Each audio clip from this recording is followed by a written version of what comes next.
All right, let's talk about something that drives every single person in sales absolutely crazy. That deal. You know the one. It feels like a total sure thing, right up until the moment it just, poof, vanishes into thin air. So what is really going on there? Let's get into it. I mean, you know that feeling, right?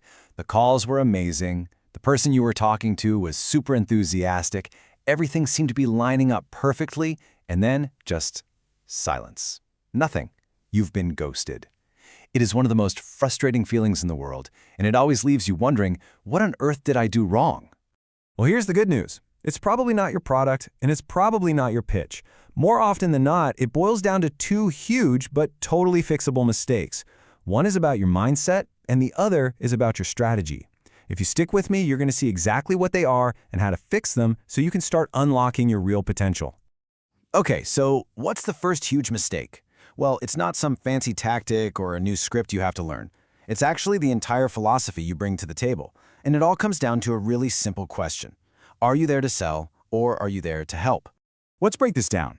It's all about where your head is at. Is your focus totally internal, on your goals, like closing that deal and hitting your number? That's the seller's mindset. Or is your focus external, zeroed in on the customer and their world, on making them successful? That one little shift, from pushing a product to providing a solution, it changes literally everything. And here's the magic of it. When you genuinely, truly focus on helping somebody solve a problem, the sale stops being this thing you have to hunt down and wrestle to the ground. It just becomes the natural, logical outcome of you providing real value. You build trust, and the deal just happens. But look, having that helper mindset, that's only half the battle. You can have the best intentions in the world, but you'll still fail if you're pouring all that energy into the wrong person.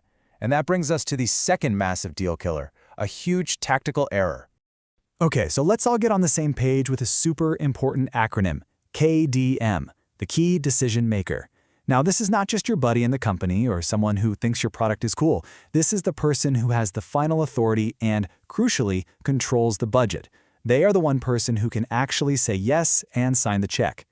And this, right here, is the trap so many of us fall into. We spend weeks, maybe even months, with the influencer. They tell us everything we want to hear, oh, I love this is a game changer, but they have zero actual power. Their job isn't to buy. Their job is to get you in front of the decider, the KDM, who actually can. And we have all lived this nightmare, right? You pitch your contact, they're super excited, they say, yes, let's do this, you mark it down as a win, then crickets. Weeks go by. And finally, you get the bad news. Their boss, somebody you've never even spoken to, shut it down. Sound familiar? That's because you weren't actually selling. You were just giving a great presentation to an influencer. It's a tough question, but you really have to ask it.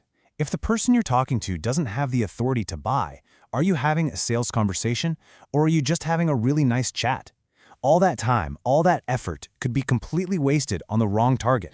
Okay, so we've torn apart the two biggest deal killers. Now for the fun part. Let's put it all back together. We're going to combine everything we've talked about into a simple two-step playbook you can start using like today.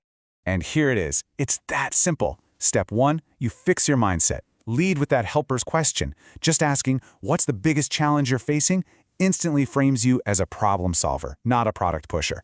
Step 2, fix your target. Early in the conversation, you have to ask, who, besides yourself, is involved in making the final decision on this? That one question, politely and professionally, reveals the entire decision-making map. No more guessing. And make no mistake, this is so much bigger than just a couple of small tweaks. This is about taking back your time and your energy. It stops you from pouring yourself into deals that were doomed from the start. And that frees you up to focus on the opportunities where you can actually make a huge difference and, make a sale. So here's the big takeaway. Your potential in sales, it isn't limited by the market or by your product. It's capped by your process. By becoming a true helper and by laser focusing on the real decision maker, you don't just fix your process, you completely uncap your potential.